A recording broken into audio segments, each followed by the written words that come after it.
로마서 5장 1절에서 2절 말씀을 보시겠습니다. 시작. 그러므로 우리가 믿음으로 의롭다 하심을 받았으니 우리 주 예수 그리스도로 말미암아 하나님과 화평을 누리자. 또한 그로 말미암아 우리가 믿음으로 있는 이 은혜에 들어감을 인하 하나님의 영광을 바라고 즐거워하느니라. 아멘. 착석하시겠습니다. 로마서 5장 1절 말씀에 그러므로라는 접속사가 나오는데, 이 그러므로라는 접속사는 로마서 1장 1절에서 4장 마지막까지를 다 연결시키는 그러므로입니다. 그래서 로마서 1장에서 4장까지를 요약한 것이 바로 그러므로라고 이야기하며 요약을 하고 있는 것입니다. 그러므로 우리가 믿음으로 의롭다 하심을 받았으니, 믿음으로 의롭다 하심을 받았다, 그 말을 신학적인 용어로 이신칭의라고 이야기합니다. Justification by faith, 믿음으로 의롭게 되어졌다, 의롭게 되다, 이런 말이죠. 그래서 이신칭의라고 이야기합니다. 믿음으로 의롭게 되어졌다, 이 말에 아주 중요한 것은 우리가 1장부터 요약을 해보자면은, 우리 다 보았던 말씀이니까요. 1장 18절에 하나님의 진노에 대해서 언급하고 있습니다. 로마서 1장 18절, 하나님의 진노가 불의로 진리를 막은 사람들의 모든 경건하지 않음과 불의에 대하여 하늘로부터 나타났나니. 아멘. 하나님의 진노가 하늘로부터 나타났다, 그렇게 말씀하고 있습니다. 그러면서 바울은 굉장히 길게 그리고 굉장히 강한 어조로 피할 방법도 없고 또 누구든지 피할 사람도 없다, 그렇게 말씀하고 있습니다. 모든 사람들은 이 진노 아래 있다, 하나님의 진노를 피할 수가 없다라고 말씀하고 있습니다. 그러면서 3장 21절에 보면은 그러나 이것은 생략되어졌다라고 말씀하고 있죠. 제가 말씀드렸죠. 헬라어로 데라는 말이 생략되어졌습니다. 그래서 그러나를 넣어야 됩니다. 그러나 이제는 율법 외에 하나님의 한 의가 나타났으니 율법과 선지자들에게 증거를 받은 것이니라, 그렇게 말씀하고 있습니다. 그러니까 그러나라는 말은 대반전이죠. 우리가 피할 방법이 없고 누구도 피할 수가 없는데, 그런데 하나님께서 한 의를 나타나게 해주셨다, 그렇게 말씀하고 있습니다. 그러면서 22절에 보면은 그 대안을 말씀하고 있는데, 곧 예수 그리스도를 믿음으로 말미암아 모든 믿는 자에게 미치는 하나님의 의인이 차별이 없느니라, 그렇게 말씀하고 있습니다. 그리고 보강 설명을 23절에서 말씀하고 있는데, 모든 사람이 죄를 범하였음에 하나님의 영광에 이르지 못하더니 그리스도 예수 안에 있는 속량으로 말미암아 하나님의 은혜로 값없이 의롭다 하심을 얻은 자 되었느니라. 아멘. 이렇게 설명을 하고 있습니다. 그러므로라는 말, 그래서 우리가 이 그러므로라는 말은 바로 1장에서 4장까지 전체를 연결시키면서 요약하고 있는데, 그러므로 우리가 믿음으로 의롭다 하심을 받았다, 그렇게 말씀하고 있죠. 여러분, 우리가 믿음으로 의롭다 하심을 받았다, 그렇게 말씀하고 있는데, 이 이신칭의의 교리가 얼마나 중요하냐면요, 예를 들어서 마틴 루터는 이렇게 이야기했습니다. 그 교회가 서 있는 교회인지 넘어져 있는 교회인지 알 수 있는 방법은 그 교회가 이신칭의 교리 위에 있는지 아니면은 이신칭의 교리 위에 서 있지 않는지를 보면 알 수 있다라고 이야기했습니다. 다시 말해서 울산 성서 침례교회가 하나님께서 바라보실 때에 바로 서 있는지 또는 바로 서 있지 않은지를 알 수 있는 방법은 울산 성서 침례교회가 이신교리 위에 서 있는지 또 아니면 이신교리 위에 서 있지 않는지를 보면 알 수 있다는 것입니다. 여러분의 담임 목사의 제가 이신칭의 교리 아래 서 있으면은 제가 바로 서 있는 것이고, 이신칭의 교리 위에 서 있지 않으면은 바로 서 있지 않다라고 말씀하고 있다는 것입니다. 그래서 우리가 믿음으로 의롭다 하심을 받았다는 것은 너무나 중요한 이야기예요. 우리는 도저히 가치 없고 도저히 우리는 자격이 없음에도 불구하고 하나님께서 우리를 예수 그리스도를 믿는 그 믿음 때문에 너는 내가 앞으로 의롭다고 여겨주겠다라고 이야기하고 있다는 것입니다. 그런데 오늘 본문의 말씀 보면은 그러므로라고 이야기하면서 1절과 2절을 보면은 중요한 것이 무엇이냐면은 이 대속해 주신 예수 그리스도의 그 이신칭의를 믿는 그 사람의 삶이 어떠해야 되는지를 말씀하고 있는 것이죠. 그러니까 1절을 보면은 그렇게 말씀하고 있죠. 그러므로 우리가 믿음으로 의롭다 하심을 받았으니 그런즉 우리는 예수 그리스도로 말미암아 하나님과 화평을 누리자. 그러니까 이신칭의 교리를 믿고 의롭다 하심을 받았다면은 그러면 우리가 화평을 누리는 삶을 살아야 된다. 그리고 두 번째로는 2절에 말씀하고 있어요. 그러니까 이게 원인과 결과거든요. 우리가 믿음으로 의롭다 하심을 받았다면은 어떻게 살아야 되는지 첫 번째로는 하나님과 화평을 누리고 두 번째로는 하나님의 그 보좌 앞에 나갈 수 있는 특권을 얻었다. 그런 말입니다. 우리의 찬양 가운데 이러한 찬양이 있잖아요. 예수도 알기 원하네. 찬송가 453장 찬송인데요. 예수도 알기 원하네. 크고도 넓은 은혜와 대속해 주신 사랑을 간절히 알기 원하네. 내 평생의 소원, 내 평생의 소원. 무엇이 소원이라고요? 대속해 주신 사랑을 간절히 알기 원하네. 이 대속해 주신 사랑을 간절히 아는 것이 내 평생 동안의 소원이다. 그래서 그 사랑을 깨닫고 살아가는 것이 평생 동안 소원이다. 그런데 2절에 보면은 이렇게 말씀하고 있어요. 성령이 스승 되셔서 진리를 가르치시고 거룩한 뜻을 깨달아 예수를 알게 하소서. 우리가 주님의 사랑을 잘 알지 못한다면은, 주님의 사랑을 잘 깨닫지 못하고 있다면은, 그러면은 누구에게 의뢰해야 되냐면은 성령님께 의뢰하라는 거예요. 그러면 그 성령님께서 내가 얼마나 예수님의 사랑을 간절히 하고 간구하는 마음이 있으면은 깨닫게 해주셔서 날마다 그 주님의 십자가를 감격하는 마음으로 살 수 있게 해준다. 그런 말입니다. 여러분, 우리는 구원받은 것으로서 너무 만족해하고 있어요. 나는 구원받았다. 나는 하나님께서 의롭다고 칭해 주셨다. 그것으로서 평생 동안 그것만 살고 있단 말이에요. 그런데 오늘 말씀에는 그것이 아니라 거기에서 더 나아가서 하나님과 화평을 누리는 삶을 살고, 그리고 하나님의 보좌 앞에 나가는 특권을 누리며 살아라. 그렇게 말씀하고 있는 거예요. 누리며 살아야 되는 삶이 그리스도인의 삶인 것입니다. 여러분, 저는 이제 그 동화 같은 데 보면은, 예를 들어서 신데렐라를 보면은 신데렐라의 동화가 참 우습게 끝나는 것을 보게 되어집니다. 그가 이제 계모가 들어왔는데 아주 심술궂은 계모예요. 계모가 얼마나 착한 사람이 많습니까? 그런데 심술궂은 계모가 들어와가지고 또 그 사람도 벅찬데 이복 자매들도 얼마나 괴롭힙니까? 그러니까 뭐 3대1로 맨날 괴롭히잖아요. 그런 가운데서 왕자를 만나서 잘 먹고 잘 살았다 끝이잖아요. 이게 이제 왕자를 만났으면 이때부터 시작이잖아요. 이때부터 어떻게 잘 살았는지, 이때부터 아주 이제는 여기는 서론에 끝나고 이제 본론에 들어가가지고 결론까지 나가서 죽을 때까지 잘 살았다라고 해야 되는 거 아닙니까? 그죠? 그런데 여기서 끝나니까 얼마나 아깝습니까? 종이가 부족했는지. 예? 어제 결혼식 있었죠.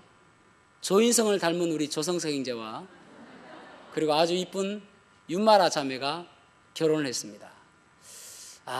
참 아주 복이 되어지고 아주 잘 어울리는 한 쌍이다라는 생각을 가지게 되었습니다. 결혼하고 끝났다. 이게 끝나면 됩니까? 아니잖아요.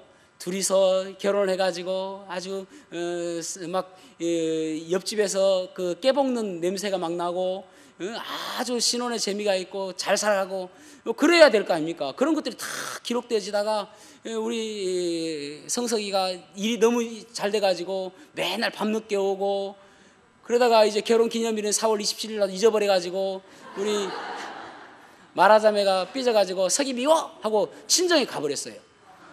친정에 갔는데 어머니가 진주 반지를 탁 손가락에 끼워주면서, 마라야, 결혼은 이런 고통이 있는 가운데서 잘 견디면은 결국은 이 보석과 같은 진주가 나오는 것이란다. 네 이름은 마라에서 그 엘림을 바라보며 소망을 가지며 살아라고 해서 네 이름을 마라라고 지었단다.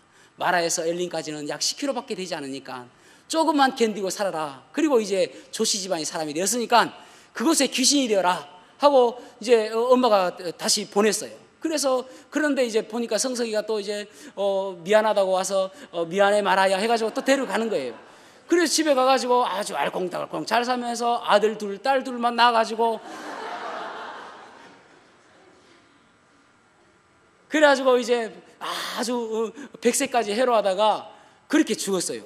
아니, 그래야 되는 거 아닙니까? 아니, 그래 끝내야지. 무슨 결혼식하고 끝났다 이러면 되는 겁니까? 이제부터 누리며 살아야 되죠.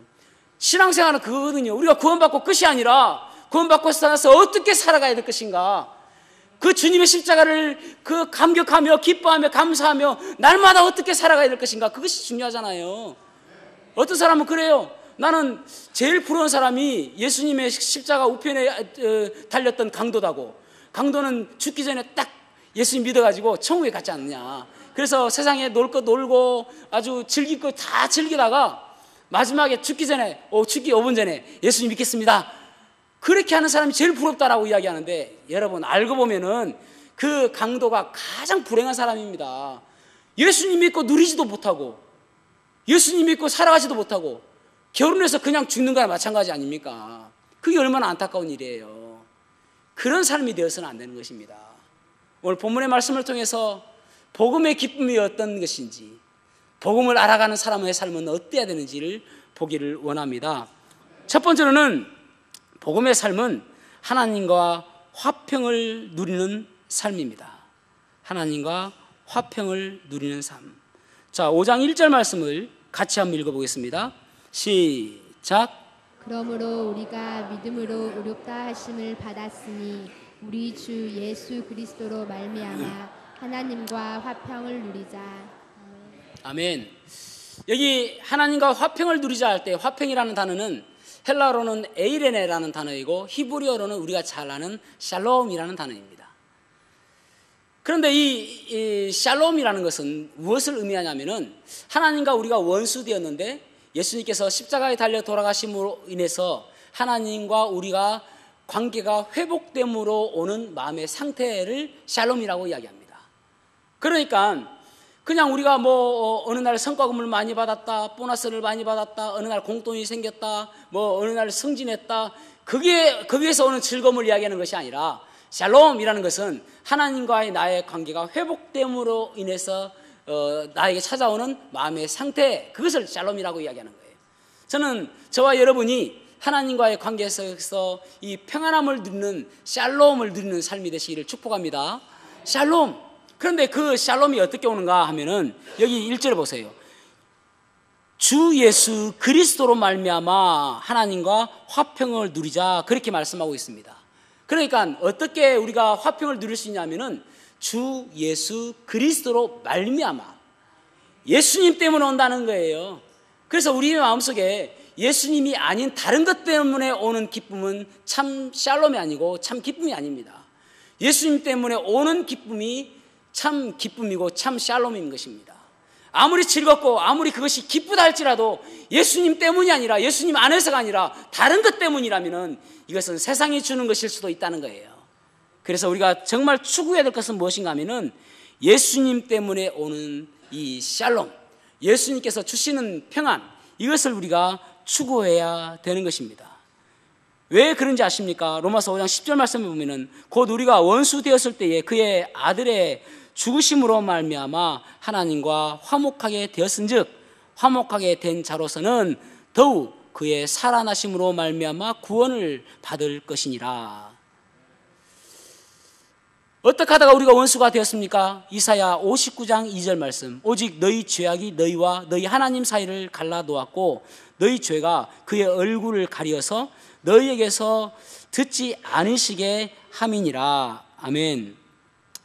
계속 하나님과의 그 간격이 멀어졌다는 거예요. 우리의 죄 때문에 그 간격이 멀어졌는데, 그 간격이 멀어진데 하나님께서 예수 그리스도를 십자가에 달려 돌아가심으로 인해서 우리의 간격을 좁혀주셨다. 예수님께서 중재자가 되주셨다. 그런 말입니다. 주님 때문에 우리가 하나님과 화목하게 되었다. 그런 말입니다. 여러분, 예전에 제가 있던 교회에서 유치원을 했었어요. 유치원 아이들은요, 이제 둘이가 싸우지 않습니까? 그러면 말도 안 해요, 애들이. 그러면 선생님이 둘을 부릅니다. 너 얘들아 이리 와봐. 그러면 탁 이리 와요. 그러면 악수해. 그러면 이래요. 안아줘. 그러면 안아줘요. 잘 놀아. 친하게 지내. 그러면 친하게 지내요. 초등학생 정도 되면은 둘이 또 불러요. 그러면은 악수해. 그러면 안아줘. 이러면 안 봐요. 잘 놀아 하면 안 놀아요. 어른들은요, 둘이 불러요. 형제님 오세요. 둘이 악수하세요. 그러면 절대 안 합니다. 안아줄 것은 생각도 못 해요. 안 해요. 그런데 하나님과의 우리 관계가 그런 관계인데, 절대 안아줄 수 없는 관계인데, 예수 그리스도께서 우리를 위해서 십자가에 달려 돌아가심으로 인해서 하나님께서 아주 어린아이와 같이 우리를 진실된 마음으로 사랑하시기 때문에 우리를 꼭 안아주시는 거예요. 원수 되었음에도 불구하고 내가 너를 용서한다는 마음으로 안아주시고 친하게 지내자고 하시고, 그리고 우리가 화평한 관계를 누리자라고 이야기하시는 거예요. 얼마나 좋습니까? 아니, 전능하신 하나님이시라면서요. 불가능이 없는 하나님이시라면서요. 그분과 같은 편이 얼마나 좋습니까? 적이고 싶으세요? 오늘날 참 경제가 어렵다고 이야기하지 않습니까? 옛날에 1930년도에도 미국에 큰 대공황이 왔습니다. 그때 클래런스 대도라는 사람이 무신론자입니다. 이 사람이 여러 강연을 하러 다니는 거예요. 강연해서 다니면서 하는 이야기가, 여러분 이렇게 세상이 어렵고 이렇게 힘든데 하나님이 어디 계십니까? 하나님이 계시다면 이렇게 할 수 있겠습니까? 우리는 다 노래를 잃어버렸습니다. 우리는 너무나 절망적입니다. 우리에 의해서는 한숨만 나옵니다. 그렇게 이야기했습니다. 그러자 한 할머니가 손을 들고 이야기하기를, 나는 노래할 수 있어요 라고 하는 거예요. 아니 어떻게 노래할 수 있습니까? 라고 이야기하니까 그분이 하는 이야기가, 예수님 때문에 나는 노래할 수 있어요. 예수님 때문에 나는 노래할 수 있어요. 여러분, 요즘에 참 많이 힘들다고 그러죠. 저는 이때까지 매스컴을 보면서 한 번도 힘들지 않다는 이야기를 들어본 적이 없습니다. 경제가 좋아지고 있다, 그래서 내년에는 정말 우리가 살만할 것 같다, 그런 매스컴을 들어본 적이 한 번도 없습니다. 계속 힘들고 있고 계속 어려워지고 있고 성장은 마이너스 돼가고 있고, 요즘에 정치판을 보면은 뭐 과거 몇 년도 전에 있었던 뭐 그런 일들이 다시 벌어지고 있고, 아무나게 짝이 없다 그렇게 이야기하지 않습니까? 그래서 죽은 사람 있습니까? 힘들어 죽겠다라고 했는데 죽은 사람 있어요? 어려워 죽겠다라고 이야기했는데 죽은 사람 있습니까? 이 어려운 상황 속에서 우리가 바울 사도를 보세요. 바울 사도는요, 그는 육체에 가시가 있다라고 이야기하지 않습니까? 이 가시가 어떤 분들은 안질이다, 어떤 분들은 간질이다 라고 이야기를 합니다. 그런데 여러분, 성경에서 안질이다 간질이다 이야기하고 있지 않기 때문에 더 이상 관심 가질 필요도 없습니다. 내 거 아니니까. 내가 안질 아니고 내가 간질 아닌데. 사도 바울이 그랬다는 거예요. 사도 바울이. 그러니까 힘들었겠다 그렇게 생각하시면 되는 거예요. 안질이면은 그분은 사도였으니까 책을 많이 봐야 되는데 책을 보기가 좀 힘들었겠죠. 그런 힘듦이 있겠다라는 생각이 들 것이고, 간질이다 하면은 옛날에 제 아는 그 지인이 간질이 있었어요. 근데 그분이 제 신학교 동기였는데 아침에 나가지고 갑자기 막 이렇게 쓰러지는데 거품을 물고 그래요. 그래서 제가 안아주고 기도해주고 했는데, 그러니까 조금 있으니까 좀 이렇게 돌아오더라고요. 아니 사도 바울이 만약에 간질이었다면은 설교하다가 넘어지면 어떻게 하겠습니까? 그래서 하나님께 기도하잖아요. 하나님, 이 가시 좀 빼주십시오. 제가 이 가시 때문에 너무나도 힘들고 이 가시 때문에 주의 사역을 하기가 힘듭니다. 좀 빼주십시오 이야기합니다. 그런데 하나님께서 뭐라고 이야기하십니까? 고린도후서 12장 9절 상반절에 보면은 나에게 이르시기를 내 은혜가 내게 족하도다. 이는 내 능력이 약한 데서 온전하여 짐이라 하신지라. 그렇게 말씀하고 있습니다. 네가 가시가 있는 그 이유는 네가 겸손하여 지기 위해서다. 교만하지 않게 하기 위해서다 라고 고린도후서 12장 7절에 말씀하고 있어요. 여러 계시를 받은 것이 지극히 크므로 너무 자만하지 않게 하시려고 내 육체에 가시 곧 사탄의 사자를 주셨으니 이는 나를 쳐서 너무 자만하지 않게 하려 하심이라. 이때까지의 자기의 마음에서는, 이 사도 바울의 마음은 육체에 가시 좀 빼주십시오 라고 이야기하고 있어요. 그런데 이 하나님의 뜻을 알게 되어서요, 하나님께서 나에게 가시를 주신 이유가 내가 교만하지 않게 하기 위해서시구나 라고 생각하게 된 것이죠. 그래서 고린도후서 12장 9절 하반절에 보면은 그러므로 내가 도리어 크게 기뻐함으로 나의 여러 약한 것에 대하여 자랑하리니. 아니 가시가 빠졌습니까? 그렇지 않잖아요. 그럼에도 불구하고 기뻐한대요. 왜냐하면 하나님의 뜻을 알게 되었으니까.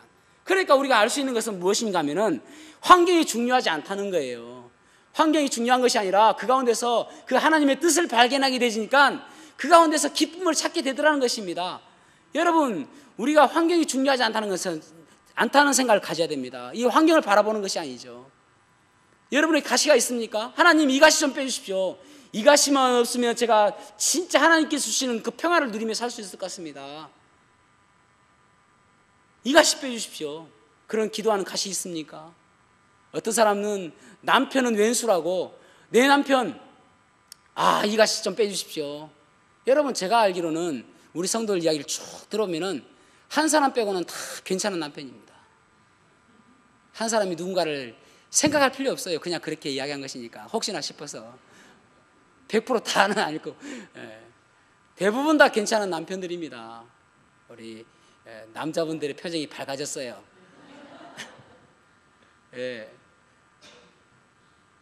아내도 그렇지 않습니까? 참 그 사람이 잘 바뀌지 않습니다. 제 아내도 보면은 잘 바뀌지 않아요. 근데 아내를 바라보는 제 마음이 바뀌면은 이뻐 보이기도 하고 또 제 마음이 바뀌면은 이뻐 보여요. 제 마음에 따라서 달라지더라고요. 제가 어떻게 보느냐에 따라서 이뻐 보이기도 하고 이뻐 보인다니까요. 여러분 얼굴도 그렇습니다. 여러분 얼굴 너무나도 이뻐요. 주름살 한 개 생기는 것이, 그것이 사람의 그 나무의 나이테처럼 참 곱고 이뻐 보입니다. 뭐 주름살 땡길 필요 없어요. 지방 이렇게 흡입할 필요 없습니다. 또 뭐 볼살 보톡스 맞을 필요 없어요. 지금 얼마나 이쁜지 모릅니다. 그거 바라보면서 주름살 땡기고 해가지고 어떤 사람들은 배꼽이 여기 있던 게 여기 달렸다잖아요. 얼마나 땡겼는지. 바울 사도는요, 로마서 5장 3절 말씀 보세요. 다만 이뿐 아니라 우리가 환난 중에서도 즐거워하나니. 아니, 환난 가운데서 즐거워할 수 있다네요. 가시가 있는데도 즐거워할 수 있다네요. 그 비결이 무엇인가 하면요, 하나님께서 주시는 샬롬이 자리하기 때문에 그런 것입니다. 하나님께서 주시는 샬롬. 그래서 마더 테레사는 우리에게 모든 고난은 하나님의 선물이라는 말로 바꿔서 이야기해 보세요. 그래요. 내가 요즘에 눈이 안 좋아요. 이것이 나의 고난이에요. 그게 아니라 요즘에 눈이 안 좋아요. 하나님의 선물이에요. 그래서 찬송가 410장에 그렇게 고백하잖아요. 내 마음에 한 노래 있어 나 즐겁게 늘 부르네. 이 노래를 부를 때에 큰 평화 누리도다. 평화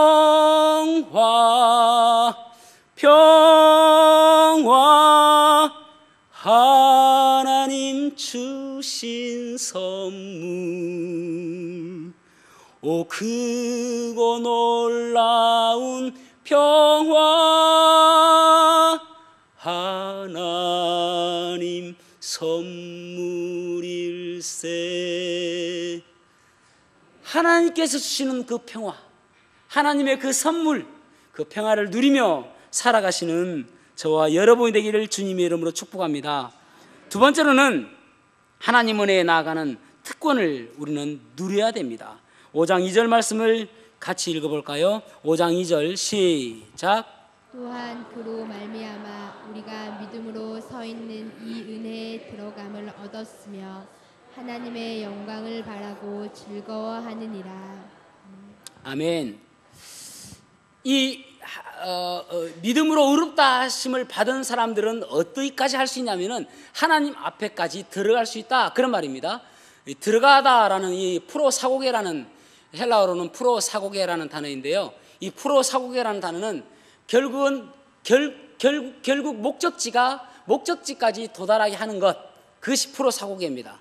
저는 어디 멀리 갔을 때에 이제 길을 잘 모르니까 내비게이션을 켜요. 그러면은 울산 성서 침례교회 딱 치고 내비게이션을 시작하면은요, 한 아줌마가 딱 나와요. 제가 안내해 드릴게요 하면서 딱 나옵니다. 그러면서 오른쪽으로 가세요, 왼쪽으로 가세요, 쭉 가세요, 잘못 가셨네요, 다시 돌아가세요. 이러면서 결국은 교회까지 연결해줘요. 교회까지 딱 안내해줘요. 그리고 교회 딱 오면 아줌마가 사라져요. 계속 있으면 큰일 납니다.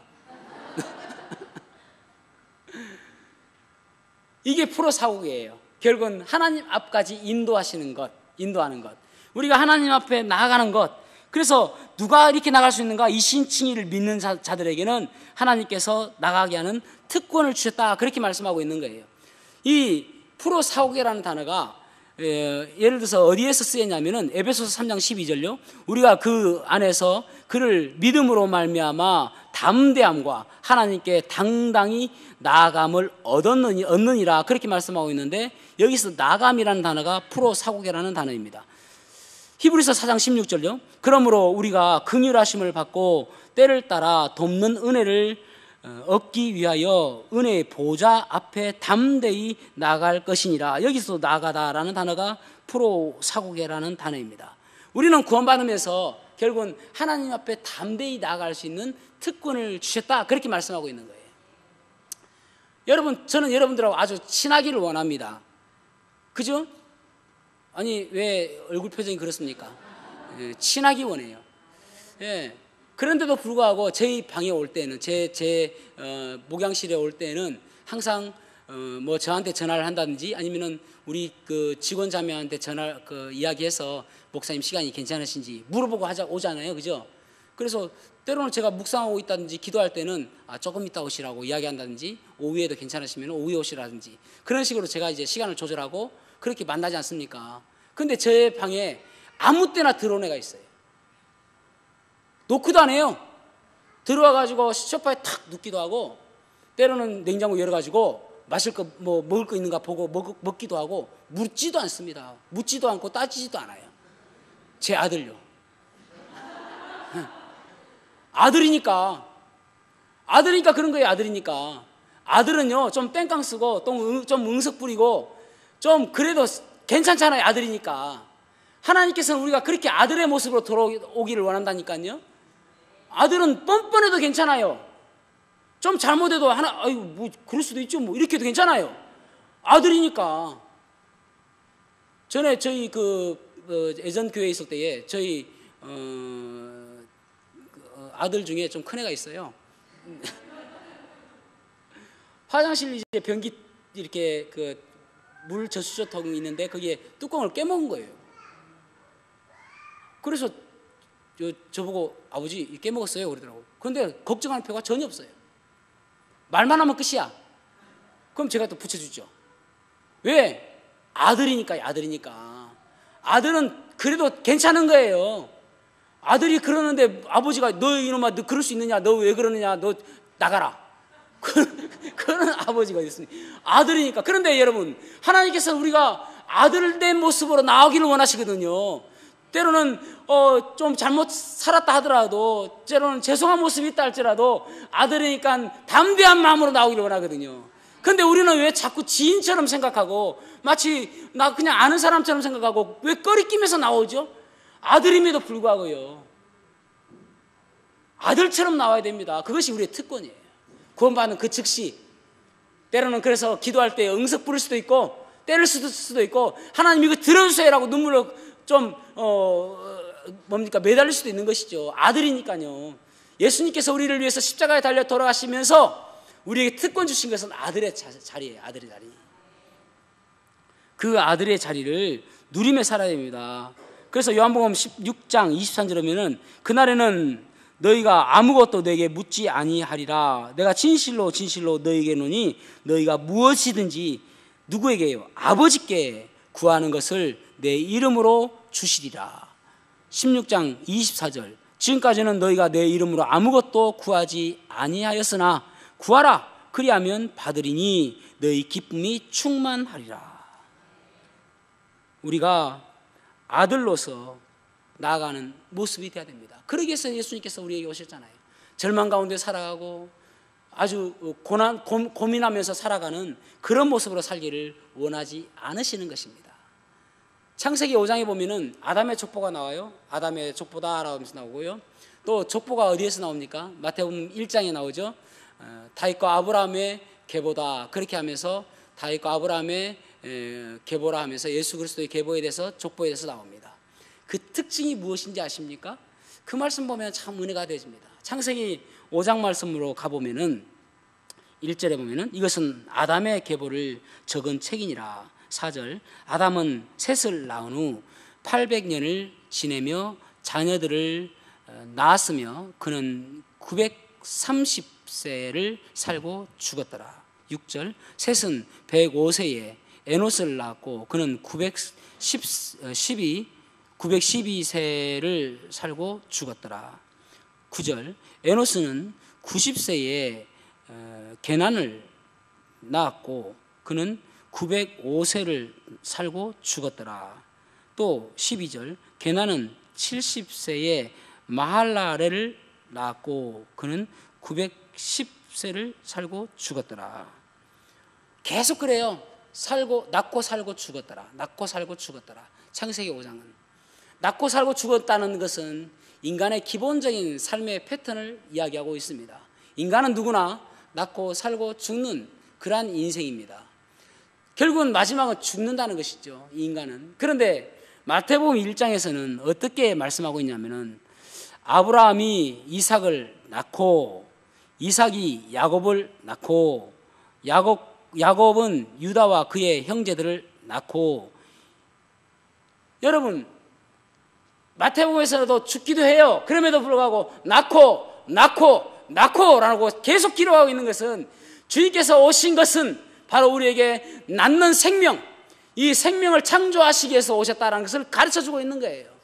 그러니까 우리가 구원받고 나서 우리는 믿음의 영적인 아브라함이 우리의 조상이 되었습니다. 그러면서 우리는 더 이상 죽는 존재가 아니라 낳는 이 예수 그리스도를 믿음으로 인해서 더 이상 절망 가운데 있기를 원하지 않으시는 주님의 마음이 담겨져 있는 것입니다. 그래서 낳고예요. 계속 생명인 것입니다. 여러분, 그래서 동굴과 터널의 동일한 것은 무엇이냐면은 어둡다는 거예요. 마치 끝인 것처럼 보여지는 것이죠. 그러나 동굴과 터널의 차이점은 무엇이냐면은 터널은 끝이 이 환한 빛으로 밝아지는 것이죠. 동굴은 그것으로 끝나는 것이에요. 그러니까 우리들도 다 이 고난 가운데 있고 절망 가운데 있지만은 그 가운데서 그것이 끝이 아니라 터널을 통과하듯이 그 터널을 향하는, 그래서 그 빛을 바라보는 소망이 생기는 그런 믿음의 사람으로 바뀐다는 거예요. 그 차이입니다, 여러분. 믿음 안에 있지 않은 사람들은 절망 가운데 있을 때의 동굴과 같은 사람이에요. 더 이상 희망이 없는 사람이에요. 그래서 목숨을 끊기도 하지 않습니까? 그런데 우리는 아무리 어둡고 아무리 캄캄하다 할지라도 그 어둠과 맞닿아 있는 그 끝은 빛이 닿아 있다는 거예요. 마치 가장 어두운 밤은 찬란한 새벽과 맞닿아 있는 것처럼 우리는 터널을 통과하는 그리스도인인 것입니다. 그래서 우리는 절망하지 않는 거예요. 여기 보면은 그리스도 예수 하나님 앞에 담대히 나가면서 우리가 즐거워하라 그렇게 말씀하고 있잖아요. 즐거워하라. 어느 한 목사님이 이제 한 그 교회에 이제 그 뭡니까 사역을 하시러 부임하시게 되었습니다.